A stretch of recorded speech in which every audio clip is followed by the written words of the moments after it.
Él decía en la célebre Carta de la Perfección a sus hijos: no dejaré de dar espuelas, como el jinete, ¿no?, que pica al caballo con la espuela, no dejaré de dar espuelas aun a los que corren a la santidad de entre vosotros.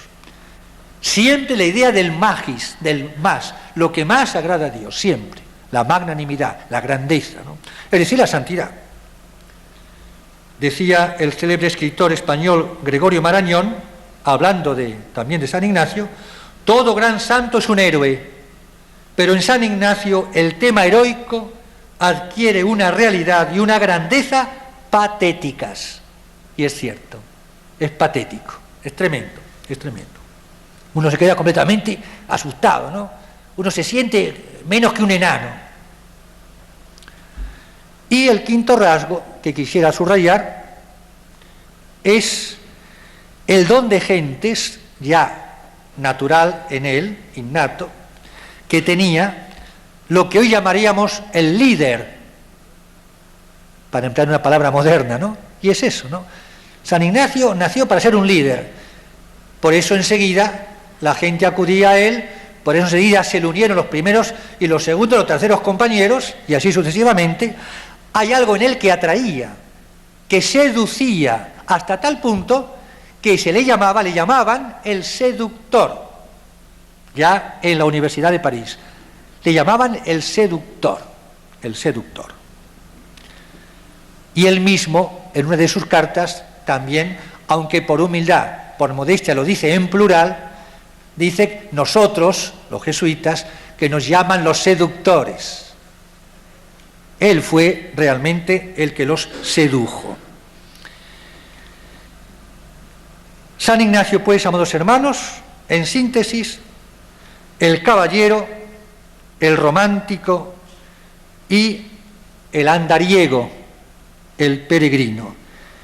El caballero al servicio de su Rey eterno y Señor universal, Cristo; el romántico enamorado perdidamente de su Dulcinea, la Santísima Virgen, la Madre de Dios; y el andariego también, diríamos, el Quijote, que se lanza a esa gran aventura, primero de la santidad y segundo de la conquista del mundo, para entrar con todos los enemigos, como dirá él, en la gloria del Padre, de Dios nuestro Señor.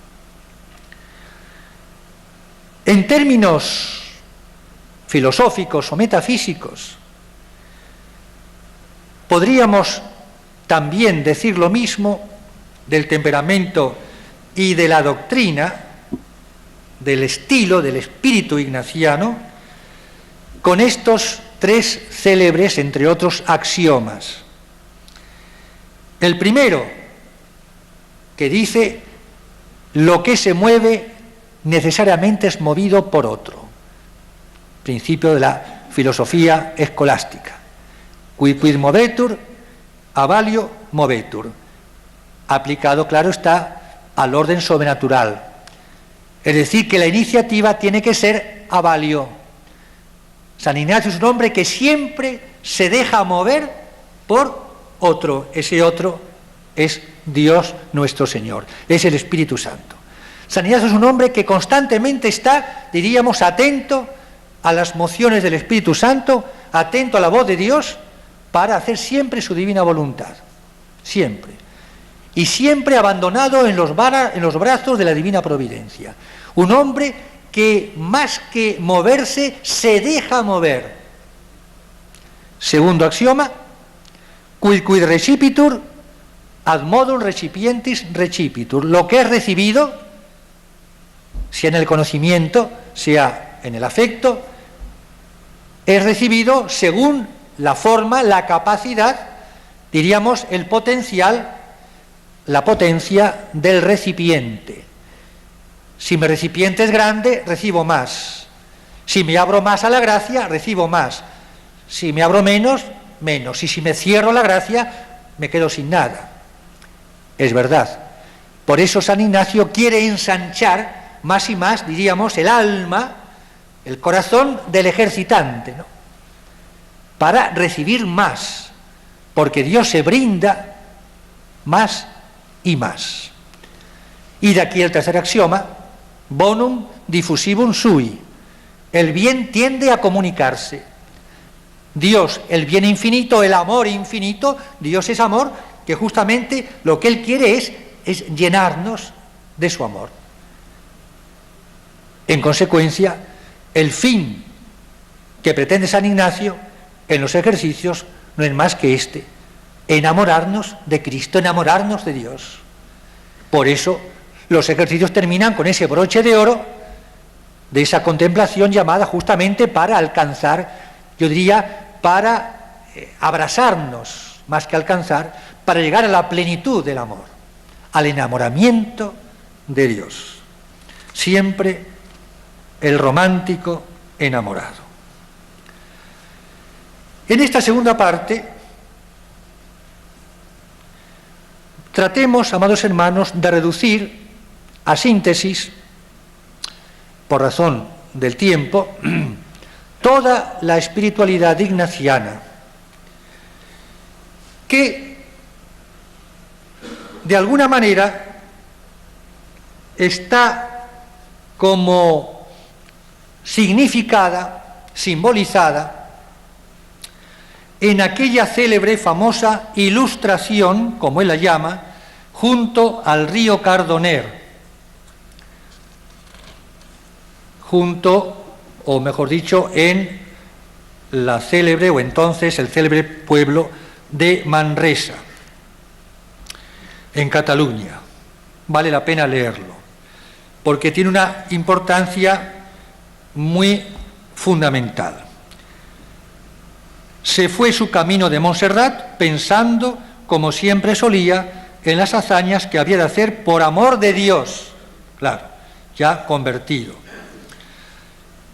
Como tenía todo el entendimiento lleno de aquellas cosas, Amadís de Gaula y de semejantes libros, le venían algunas cosas al pensamiento semejantes a ellas, y así se determinó de velar sus armas toda una noche, como Don Quijote y los caballeros andantes de la época, velar sus armas de caballeros, colgaban la espada y el puñal, se despojaban de sus vestimentas y se revestían de la armadura del caballero, sin sentarse ni acostarse, mas a ratos en pie y a ratos de rodillas, como un caballero, delante del altar de Nuestra Señora de Montserrat, a donde tenía determinado dejar sus vestidos y vestirse las armas de Cristo. Esto ocurre en la célebre meditación de Cristo Rey en los ejercicios, donde el ejercitante se despoja de sus hábitos, sobre todo internos, claro está, de la vida pasada, del pecado, y se reviste de la librea de Cristo. Pues partido de este lugar, fuese según su costumbre, pensando en sus propósitos, y llegando a Montserrat, después de hecha oración y concertado con el confesor, se confesó por escrito, generalmente una confesión general, que duró 3 días, confesión general que duró 3 días, ¿no?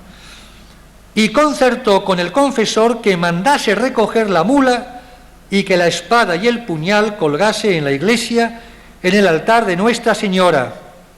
Y este fue el primer hombre a quien descubrió su determinación.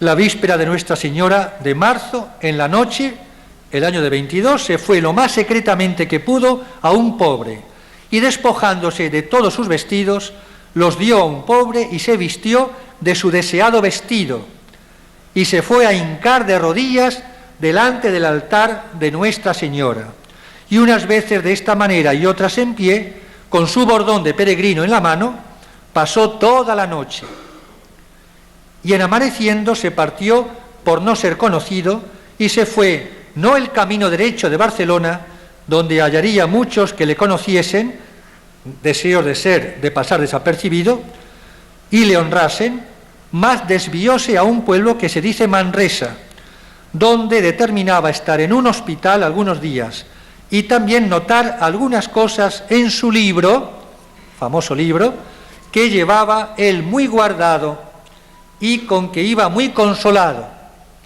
En realidad, el libro de los ejercicios, de alguna manera diríamos que es como una cuenta de conciencia de San Ignacio en forma anónima, en forma personal. Lo dejó escrito en la parte de su diario espiritual, al cual nos vamos a referir ahora para terminar.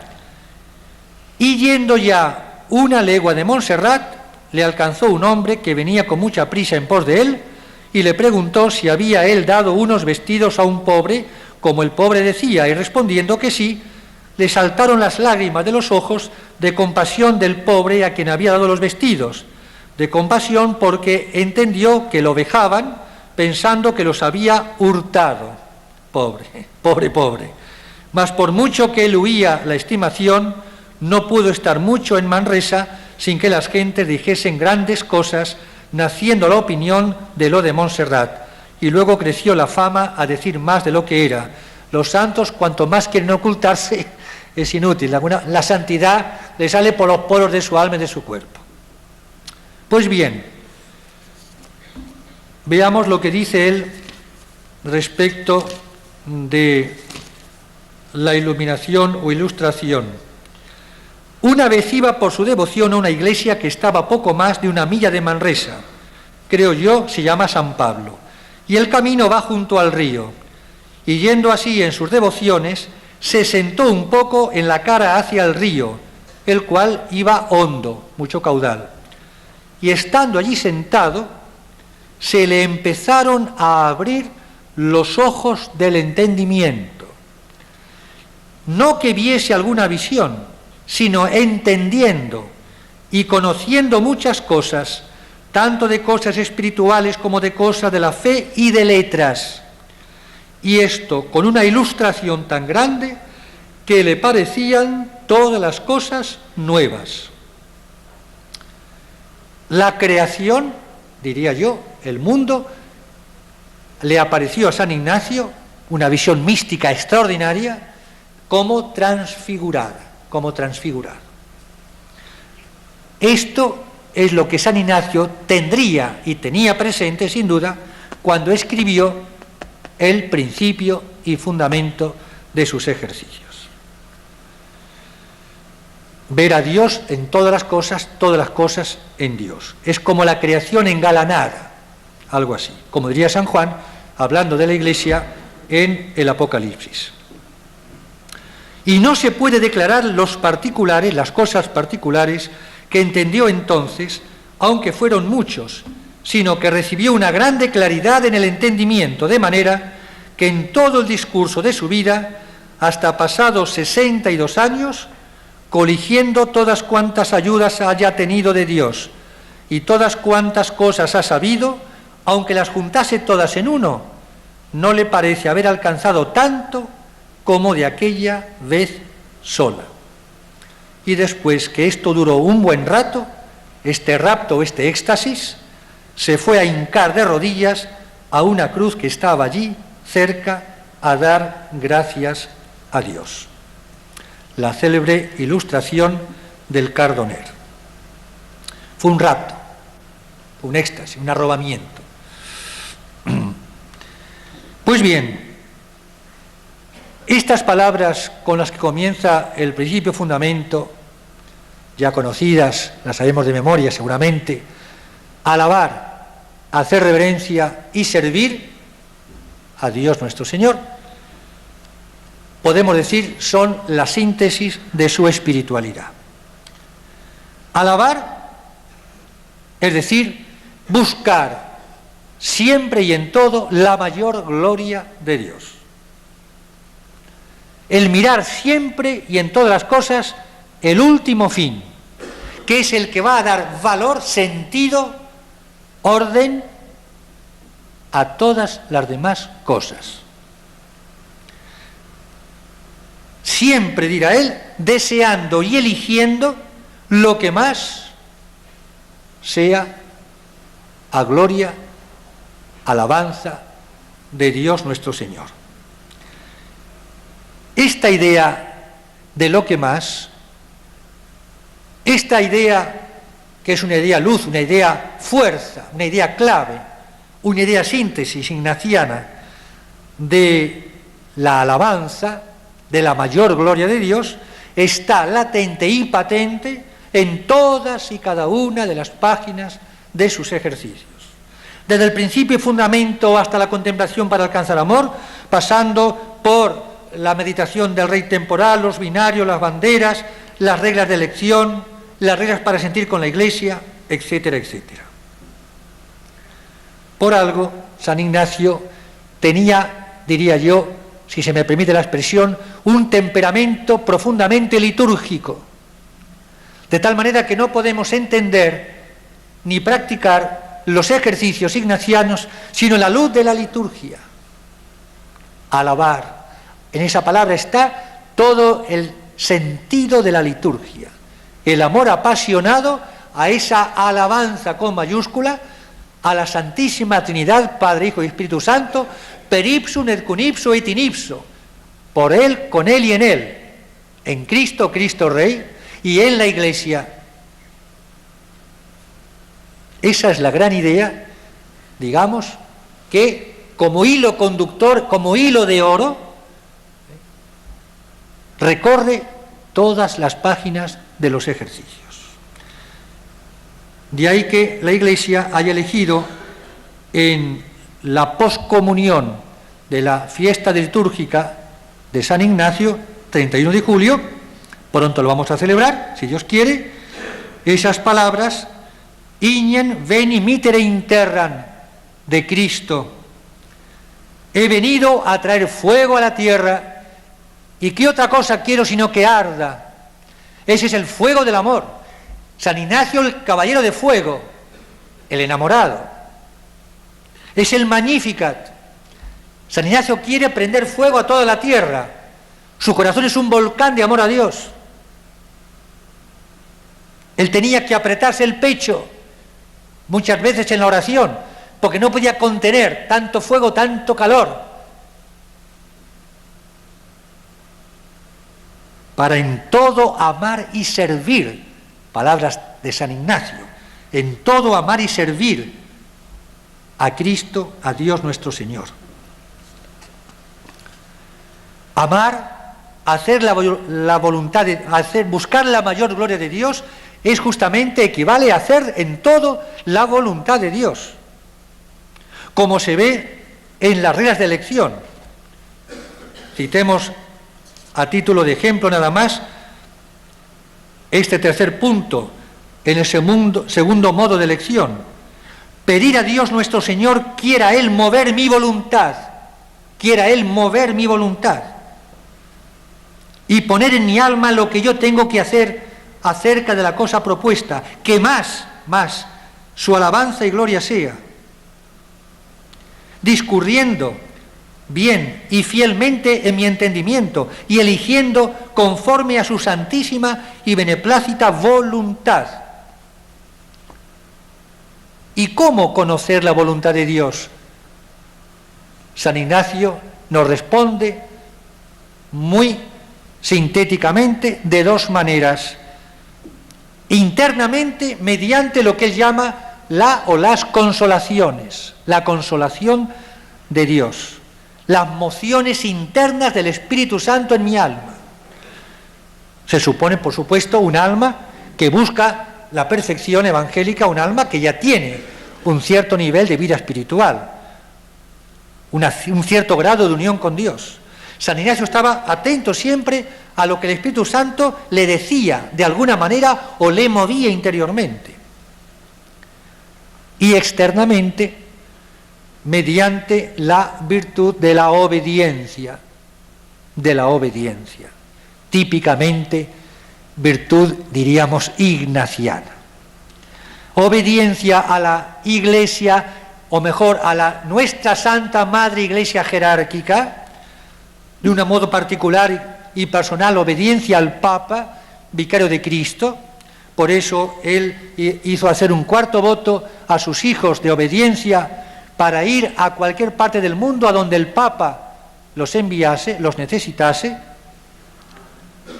Ser ignaciano equivale a, si me permiten la expresión, a ser papista, entre comillas, es decir, a la fidelidad, devoción y amor y obediencia al Papa.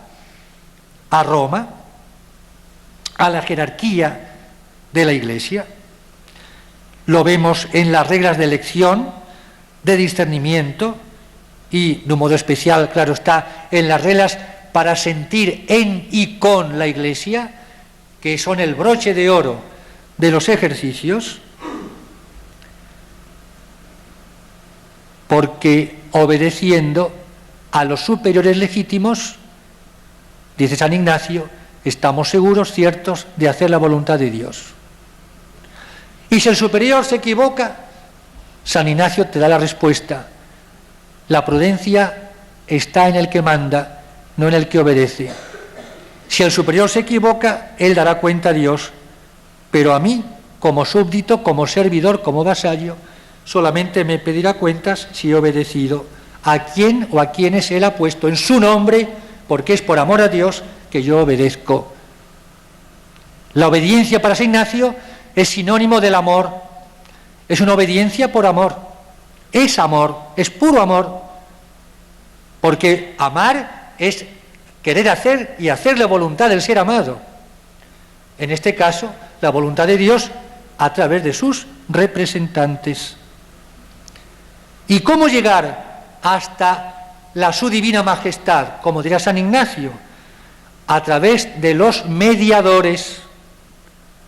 Cristo, como hombre, mediador, la Santísima Virgen y los santos y ángeles. Recordemos los 3 coloquios célebres de las 2 banderas. Primer coloquio a la Virgen Santísima, a la Madre, para que me alcance tal gracia de su Hijo. El segundo coloquio al Hijo y el tercero al Padre Celestial. San Ignacio hasta en esto sigue siendo caballero. Él sabe muy bien que para llegar hasta los reyes hacen falta intermediarios, mediadores, lo que diríamos hoy personas de influencia. Claro, una buena recomendación. Por eso les digo muchas veces en los ejercicios, la mejor recomendación para alcanzar las gracias que pedimos a Dios nuestro Señor es la Santísima Virgen, evidentemente, la abogada nuestra, la Madre de Dios. Y como la misma Virgen Santísima, o mejor dicho, como el mismo Dios se lo hizo comprender a San Ignacio, como él lo dice en su diario espiritual, a Dios le gusta que le pidamos a través de su bendita Madre, o de la Madre de su divino Hijo. Si le pido yo directamente, a lo mejor no lo consigo, porque mis oraciones siempre se las presento yo, que estoy siempre sucio, manchado, pero si las presenta la Santísima Virgen, eso ya es distinto. Por algo el Señor nos la ha dado como madre, como abogada, como medianera. La condición, en una palabra, para hacer la voluntad de Dios y en consecuencia darle la mayor gloria y en consecuencia alcanzar la santidad, es vivir, de hecho, en la práctica, habitualmente, la indiferencia, la disponibilidad plena. La indiferencia que no es más consecuencia del amor a Dios sobre todas las cosas.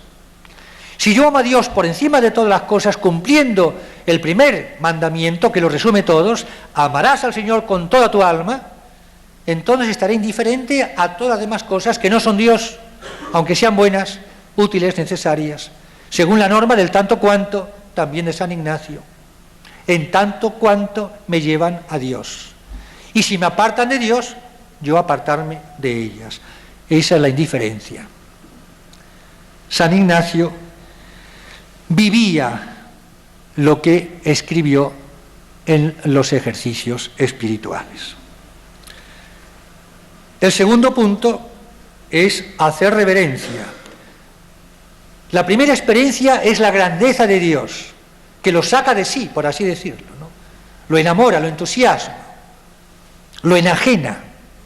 Y la segunda experiencia, mejor dicho, sí, en esa misma experiencia, yo diría como un segundo tiempo, un segundo momento, instintivamente él se siente la nada, se siente la miseria, se siente lo que él dice en los ejercicios de los pecados, como una apostema, una llaga. ¿De dónde han salido tantos pecados, tanta ponzoña, tan turpísima? Él se siente anonadado.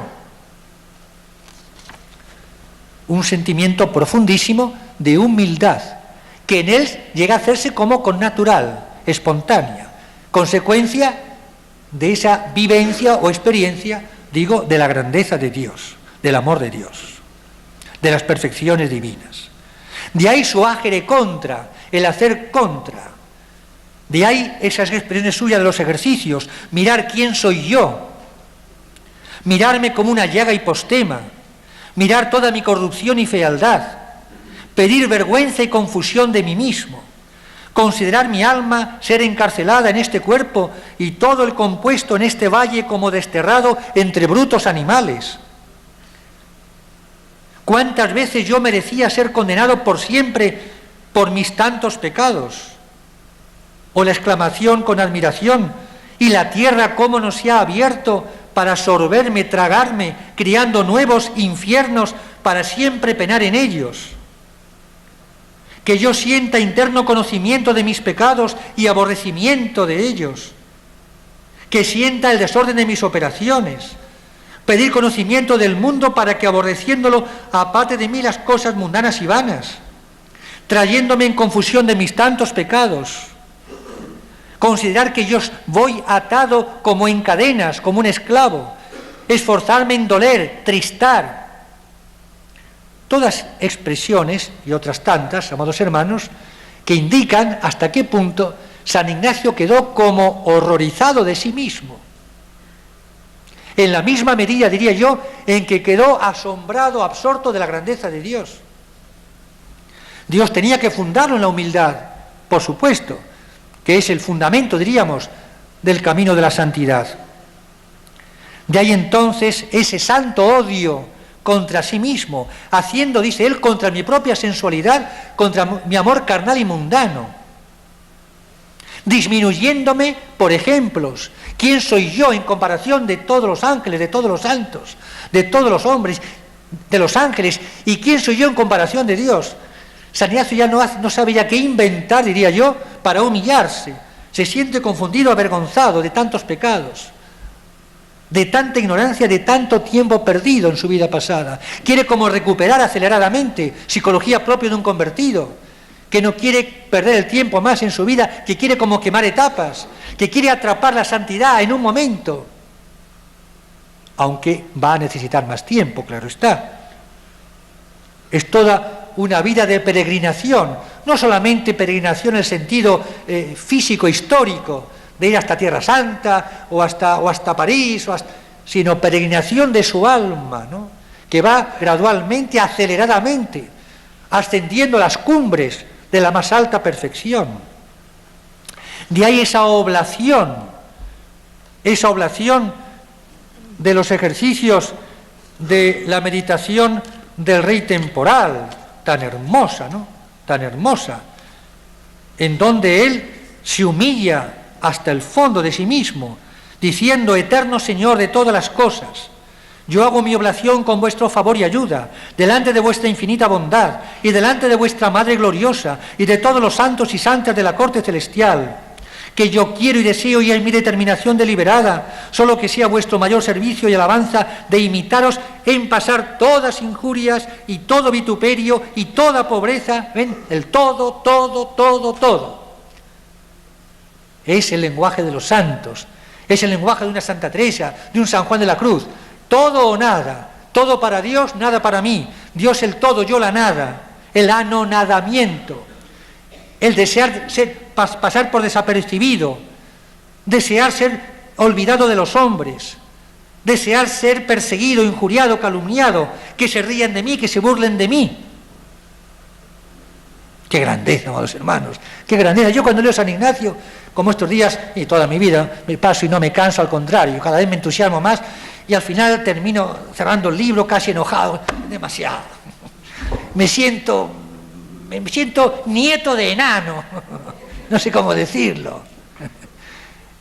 En la comunidad de una palabra un poco más fuerte, me siento un feto de un enano al lado de él, perdónenme la expresión. Qué grandeza, ¿no?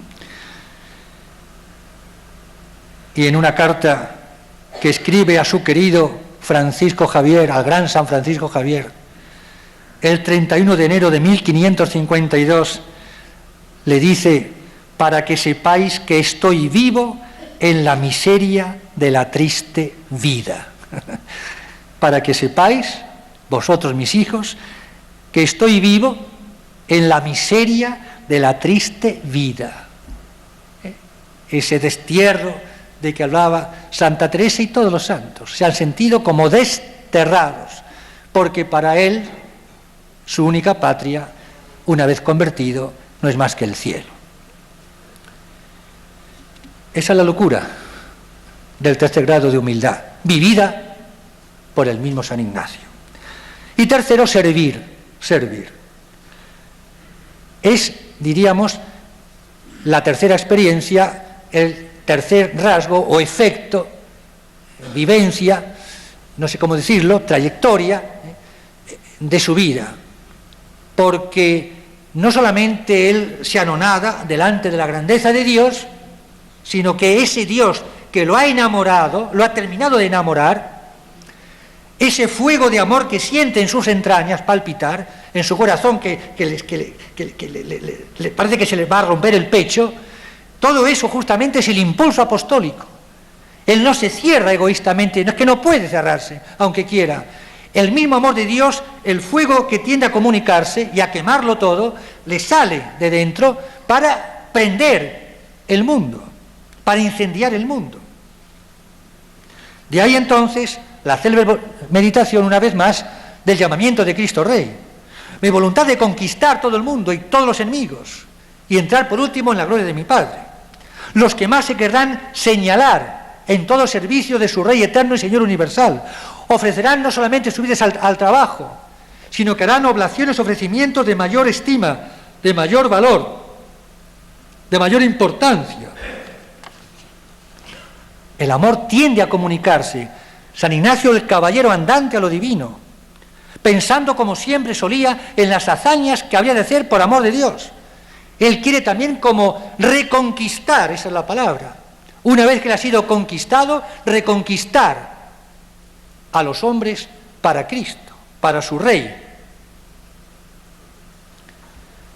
Y por eso él emprende aquel viaje, aquella aventura, aquella locura de irse en aquellas condiciones, nada más y nada menos que a Jerusalén, a la Tierra Santa, ¿no?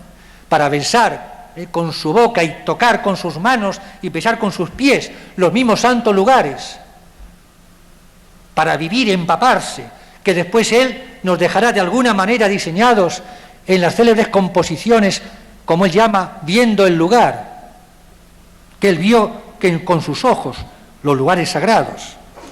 Y después Roma, donde Dios en definitiva lo quería hasta su muerte, junto al vicario de Cristo, el Papa. Por eso la mística ignaciana es una mística de servicio, servir por amor. La palabra servicio sale no sé cuántas veces constantemente. Siervo de su Señor como vasallo. Nada de servilismo, al contrario es un honor. Servir a Dios es reinar. ¿Por qué servir al Rey de Reyes? Servir a la Iglesia es reinar. Servicio noble, no servil. Y un servicio hasta la muerte, y muerte como acto de servicio, como buen soldado, como Cristo en cuanto hombre murió en la cruz, hecho obediente hasta la muerte de cruz. Un célebre escritor jesuita, Ticiara, habla del espíritu auténticamente romano e hispánico frente a toda intromisión democrática. Perdonen por la palabra, pero leo lo que dice Ticiara. San Ignacio es un aristócrata.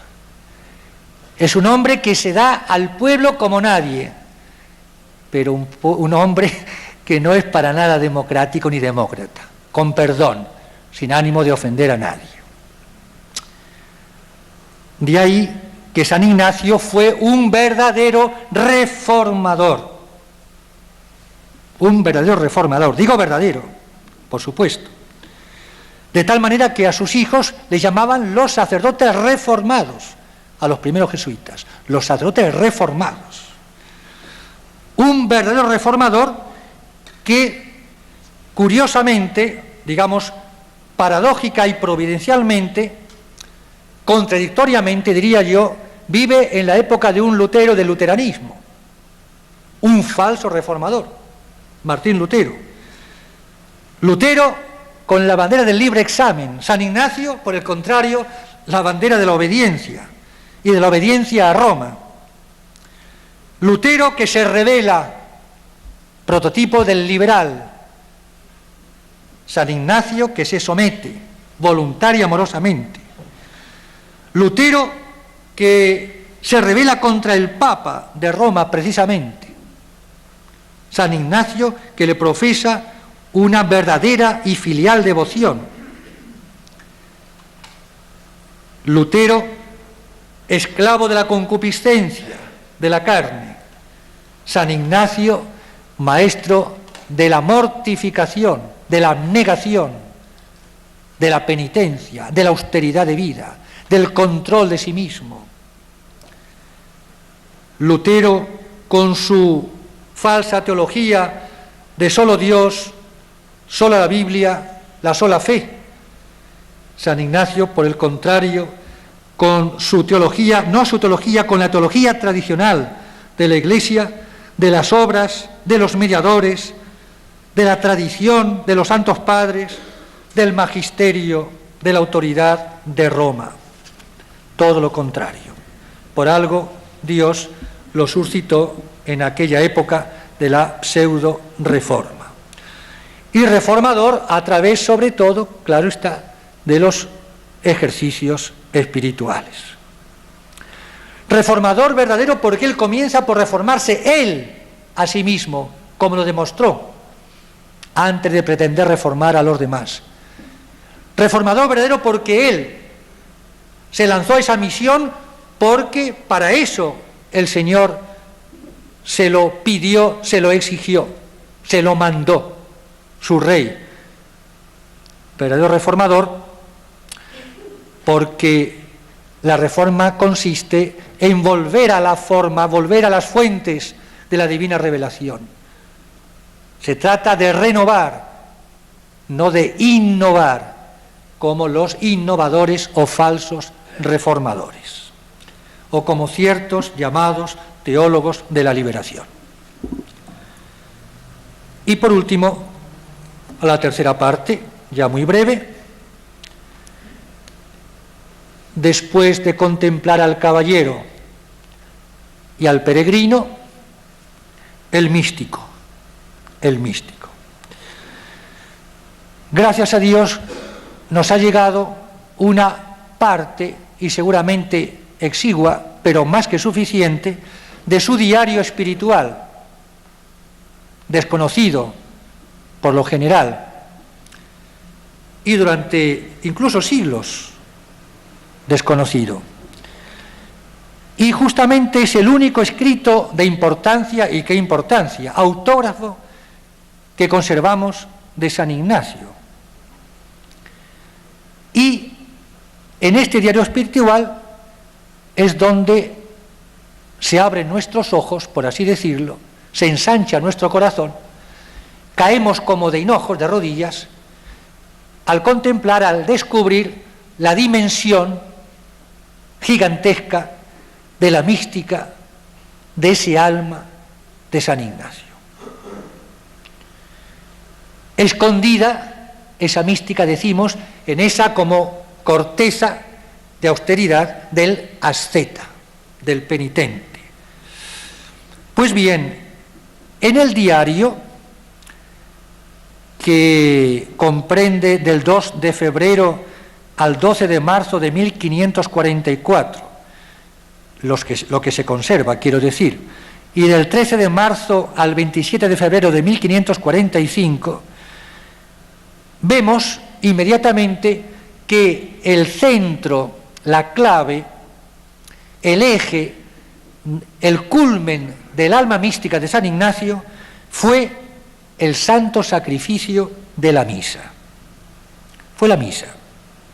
Porque fue en la misa, precisamente, donde San Ignacio recibió las más profundas y asiduas visiones o ilustraciones, mociones divinas. Empezando por la preparación a la misa, que comprendía por lo menos una hora antes de la misa, y que comprendía incluso como 3 tiempos o partes, por así decirlo. Primero, al despertarse, estando ya en la cama, al despertarse, ya comenzaba la primera preparación para el santo sacrificio que celebraría más tarde. Después, una hora antes de la misa, cuando él, como él dice textualmente, se apropiaba las oraciones, los textos litúrgicos de la misa que iba a celebrar.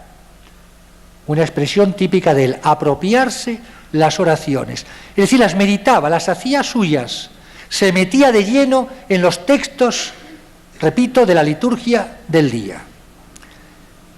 Y tercero, cuando se estaba revistiendo los ornamentos sagrados, era la preparación ya, claro, más inmediata. Él subía al altar, amados hermanos, diría yo, para poner alguna comparación ilustrativa, y hay grandes analogías, por cierto, como Moisés cuando subió al Sinaí, a la montaña sagrada para hablar cara a cara con Dios, que le cubría una nube, ¿verdad? Y bajaba del Sinaí completamente divinizado, endiosado, con un gran resplandor, hasta tal punto, dice la Escritura, que Moisés tuvo que cubrirse su cabeza para atenuar de alguna manera los rayos de luz que despedía al bajar del Sinaí. O bien, podríamos poner también como comparación el Calvario, y claro está que la misa es la renovación del misterio del sacrificio del Calvario. ¿Por qué? Y porque justamente es sacrificio, en donde el alma alaba a Dios, pero al mismo tiempo se anonada, se ofrece a Dios, se entrega a Dios, se sacrifica, ¿verdad? Y de donde también sale de la misa, digamos, para combatir el buen combate, en donde San Ignacio, en otras palabras, se llenaba de espíritu y de celo apostólico, para después esa misa, por así decirlo, prolongarla, no solamente en su vida durante el día, en todas sus obras, sino para darse y dar a Dios a los demás. La misa, diríamos, en y para San Ignacio, es el sacrificium laudis, el sacrificium carnis y el sacrificium belli. El sacrificio de alabanza, el sacrificio de la carne y el sacrificio de la guerra, es decir, de la conquista del apostolado. Alabar, hacer reverencia, inclinación y servir a Dios nuestro Señor. Y la misa también podríamos compararla en San Ignacio al monte Tabor, el monte de la transfiguración. Realmente ahí él se transfiguraba. Esa mística ignaciana tiene 3 características que señalo brevísimamente. Es trinitaria, es cristocéntrica y es mariana. En primer lugar, trinitaria, porque es justamente donde él recibe las grandes comunicaciones de las 3 divinas personas, el Padre, el Hijo y el Espíritu Santo. Unas veces es una persona, otras veces otra, otras veces las 3 indistintamente. Él ya había visto, como él escribe, la esencia divina en forma de bola de fuego, y después de ahí salía de alguna manera el Padre, el Hijo y el Espíritu Santo, donde se ve muy bien, coincidencia con la teología católica, no podía ser menos, la unidad de esencia y la trinidad de personas, el misterio de la circumincesión, como se llama en teología, cómo una persona procede o es engendrada de la otra. Una mística cristocéntrica, porque es justamente cuando San Ignacio tiene la sagrada forma, la sagrada hostia, el cuerpo de Cristo o el cáliz en sus manos, la unión íntima con Jesús, de cuyo nombre él estaba enamorado, tenía unas gracias místicas de sentir la dulzura solamente del nombre de Jesús, que para él era Cristo entero, era el corazón de Cristo. Ese método que él llama de aplicación de los sentidos en los ejercicios, ver, oír, oler, gustar y tocar, no solamente con la imaginación o los sentidos internos, sino también espiritualmente, bajo la luz sobrenatural de la fe, es un gusto especial, es un modo de ver, de sentir, de oír, de tocar, de palpar, ¿verdad? De meterse, digamos, en Cristo y Cristo metido en mí, una cosa que faltan las palabras, lógicamente, para explicarlo, es justamente en la misa, donde él se siente transformado y se entiende como cristificado, ¿no? Metido en Cristo y Cristo en él, hecho una cosa con él. Este amor a Jesús, por eso le puso ese nombre, Compañía de Jesús. Ese amor a Jesús que se ve en todos los ejercicios, sobre todo en la meditación ya dicha del Rey temporal, de las banderas, en las contemplaciones de los misterios de Cristo. Y mística mariana, porque en las primeras misas, por lo menos así consta en esta parte del diario, se solía celebrar la misa de la Santísima Virgen, a la cual tenía tanta devoción, incluso ya antes de su conversión, aquel cuadro de la Anunciación que vio tantas veces de niño y de joven en la casa solariega de Loyola, regalo de la reina Isabel, habíamos dicho, la aparición de la Virgen. El mismo San Ignacio cuenta cómo cuando salía el nombre de María en los libros devotos que leía, lo escribía con tinta azul y con tinta roja el nombre de Jesús. Son detalles de una profunda devoción. El amor filial y caballeresco al mismo tiempo a Nuestra Señora, a su reina, a su Dulcinea. Y todo esto, amados hermanos, todo esto está como impregnado, yo diría como envuelto, todo, está transido de la idea del misterio de la realeza de Cristo. San Ignacio es el prototipo, es la encarnación viviente de la realeza de Cristo. Por eso nosotros lo hemos elegido como patrono principal del Instituto y de las legiones de Cristo Rey, amados hermanos. La encarnación viviente de la realeza de Cristo, entendida como la entiende evidentemente nuestra Santa Madre Iglesia, y como Él la vivió en todo. Tendríamos que recorrer palabra por palabra todo el libro de los ejercicios, sus cartas, su epistolario, las constituciones de la Compañía de Jesús, su autobiografía, desde luego, etcétera, para comprobar y para demostrar lo dicho. Y, ahora sí, para terminar, justamente en el Tabor, en el Sinaí, en el Calvario, del santo sacrificio del altar, San Ignacio, revestido como se le representa tradicionalmente de los ornamentos sacerdotales, es en la misa donde él recibió esos dones, esos fenómenos místicos, como el don de lágrimas, hasta llegar casi a perder la vista, en un ritmo de 4 efusiones de lágrimas y a veces sollozos que le caen por la cara, como él dice, por día, diarios, además de las visiones intelectuales e imaginarias de los altísimos misterios de nuestra Santa Fe, especialmente de la Santísima Trinidad, hasta llegar a perder el habla, como él mismo nos dice, llegaba a quedarse como mudo, no podía hablar, estaba completamente convulsionado, por esa, diríamos, esa como energía divina que le llenaba. Sentir ese calor, como él dice, amor intenso, caluroso, dice él, interior y también físico exterior, por redundancia. Él terminaba la misa a veces temblando, extenuado, incluso a veces se enfermaba del fervor y de la impresión, de la experiencia, ¿no?, de lo divino.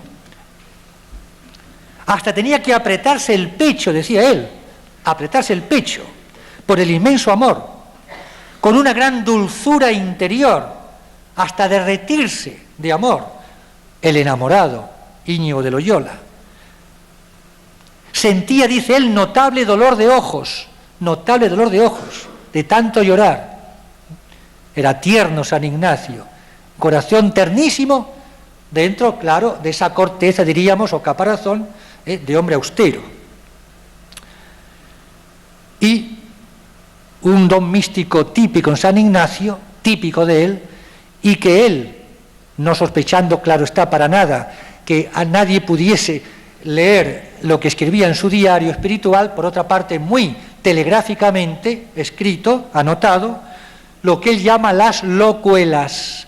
Loqui en latín significa hablar, diríamos literalmente locuciones, locuelas externas en cuanto a un sonido musical, como él dice, un sonido musical, y locuelas internas más profundas que se refieren al contenido de esas locuciones. Vale la pena, abusando una vez más de su paciencia, de leerlo, es muy breve, lo que él dice. Antes de la misa con lágrimas, y en ella con mucha abundancia de ellas, y continuadas, y con locuela interna de la misa, con parecerme más divinamente dada, habiendo demandado el mismo día, porque en toda la semana, cuando hallaba la locuela externa, cuando no hallaba, y la interna menos, aunque el sábado pasado hallaba un poco más apurado. Evidentemente no entendemos nada. Por eso, dice aquí el comentarista, dice, se inicia el ciclo de la locuela. Las locuelas se trata de palabras suavísimas que San Ignacio oye por virtud divina especial con tanta armonía interior sin poderla expresar. Son palabras de San Ignacio. Son como una música celeste, dirá San Ignacio, que produce un deleite singularísimo y evocan las armonías del cielo. Una es interna y otra externa. En la externa siente el deleite que le produce el tono de la locuela en cuanto al sonido de esa música. En la interna parece que lo que deleita al santo es el mismo fondo musical, es decir, la significación de la locuela. San Ignacio dice textualmente en el diario, en la misa con muchas lágrimas y después de la misa con ellas.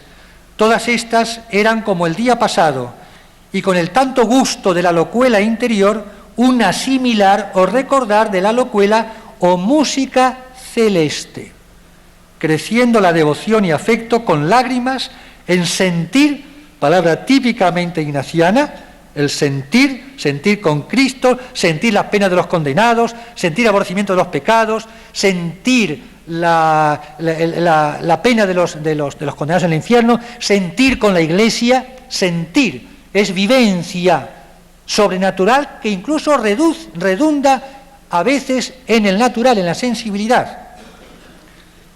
De manera, amados hermanos, que San Ignacio termina su diario y prácticamente su vida con escuchando misteriosamente esa música celestial, esa música callada. Fíjense que a los principios de su conversión, una de las primeras visiones imaginarias del misterio de la Santísima Trinidad, dice él que se le representaron las tres divinas personas, Padre, Hijo y Espíritu Santo, en forma de tres teclas de piano. Curioso, ¿no? ¿Acaso esas tres teclas, ese do, re, mi, por así decirlo, o mi, fa, sol, no son el comienzo de una imponente, de una excelsa sinfonía, de una música apasionada, esa sonata de ese músico divino que es el Espíritu Santo, que se sirve de todas y cada una de las criaturas, como de otros tantos músicos o instrumentos o notas, que configuran una armonía, una sinfonía propia de un músico como el mismo Dios. ¿Acaso no es eso un anticipo del cielo, lo que San Ignacio vivió los últimos años de su vida en la tierra y terminó viviendo sin salir de su habitación o de su casa de Roma por su enfermedad, como un ermitaño, como lo que había sido ya en su niñez o en parte de su juventud? Murió en un retiro prácticamente absoluto.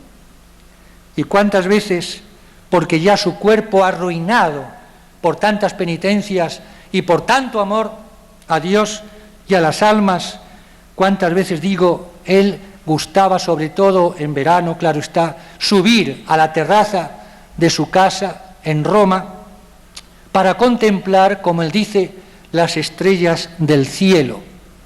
Y se pasaba así horas, de modo que sus hijos ya lo sabían y a veces, por miedo a terminar de arruinar su salud, iban en busca de él y se lo encontraban en la terraza, mirando al cielo en éxtasis, de noche, contemplando las estrellas con lágrimas en sus ojos. Y cuando volvía en sí de ese éxtasis, dice la historia, que se tapaba los ojos y exclamaba: cuando miro las estrellas del cielo, todas las cosas de este mundo me dan asco, no las puedo ni mirar. Un ver a sí mismo la patria celestial o al Señor de ella, como dice él mismo el 29 de febrero de 1544. Pues bien, amados hermanos, así dejamos, yo diría reverentemente, a nuestro gran y queridísimo San Ignacio de Loyola, nuestro Padre, nuestro Maestro. Dejémoslo así, ¿no?, en éxtasis, llorando de amor, de dulzura, contemplando las estrellas del cielo. Y pidámosle a nosotros que sigamos sus huellas, aunque sea de lejos, como unos enanos, como yo, el primero de todos, voy a seguir a un gigante que camina a paso apresurado. Y esta es, amados hermanos, la misión que el Señor nos ha encomendado, a los que pertenecemos a la Legión de Cristo Rey y al Instituto Cristo Rey.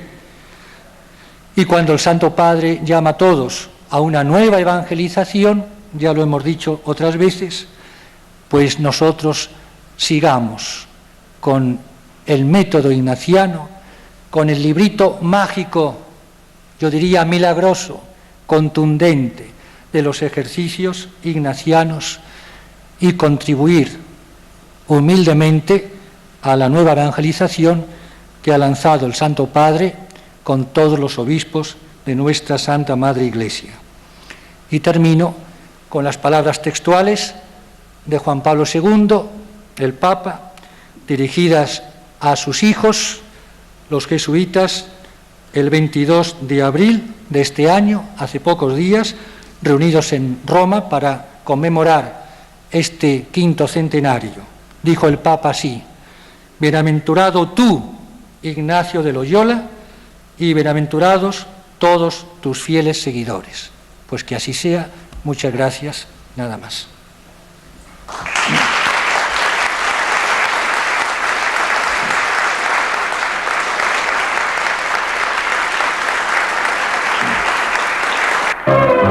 Fue una presentación de Galeón Producciones Radio-Televisivas.